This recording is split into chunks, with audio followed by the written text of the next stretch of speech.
सेना में बहाली के नाम पर 27 युवकों से लाखों रुपए की ठगी का मामला प्रकाश में आया है। रांची के जगन्नाथपुर थाना में ठगी के शिकार 27 से अधिक युवकों ने शिकायत दर्ज कराया है। युवकों का आरोप है कि पंकज कुमार नामक व्यक्ति ने सेना में बहाली के नाम पर लड़कों से 3-3 लाख रुपए से अधिक ठग लिए हैं। ठगी के शिकार होने वालों में रांची सहित आसपास के कई अन्य जिलों के युवक शामिल हैं। एक अनुमान के अनुसार आरोपी पंकज कुमार ने लगभग 50 लाख रुपए युवकों से ठगा है। आरोपी ने युवकों को फर्जी ज्वाइनिंग लेटर थमा दिया।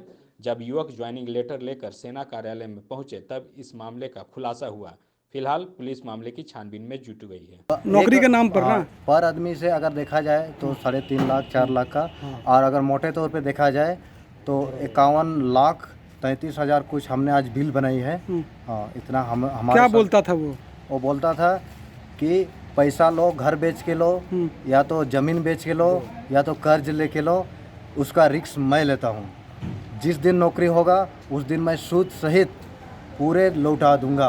आर्मी के लिए, परदेसी आर्मी में के लिए बहाली के लिए दौड़ में आए थे तो उससे कांटेक्ट हो गया और बोला कि भैया आपका लड़का को हम भविष्य बना देंगे और नौकरी एक परिवार में चला जाएगा तो आप पूरा परिवार खुश रहिएगा। कह के फिर माने 3 लाख रुपया लेकर और बोलता था समय जैसे उस लेटर में जो कि जोनिंग लेटर आया है, जोनिंग लेटर में भी सबका नाम के एडमिट कार्ड भी टोटल दे दिया और सारा डॉक्यूमेंट, आधार कार्ड सहित जोनिंग लेटर ओरिजिनल सारा डॉक्यूमेंट रख लिया है और अभी तक नहीं दे रहा है। और बोलता है कि भैया आपका जैसे काम हो जाता है, काम जोनिंग हो जाएगा उसके बाद डॉक्यूमेंट सारा पैसा हम लोग लौटा देंगे बोल के। और बोलता है तो समय पहुँच जाता तब फोन करते थे भैया कर्नल बीमार है, कर्नल का माँ बीमार है। ऐसे करते करते हम लोग को घूमना। कितना साल हो गया, कितना दिन हो गया? 2019 का बात है। लाइव झारखंड ब्रेकिंग के लिए ब्यूरो की रिपोर्ट।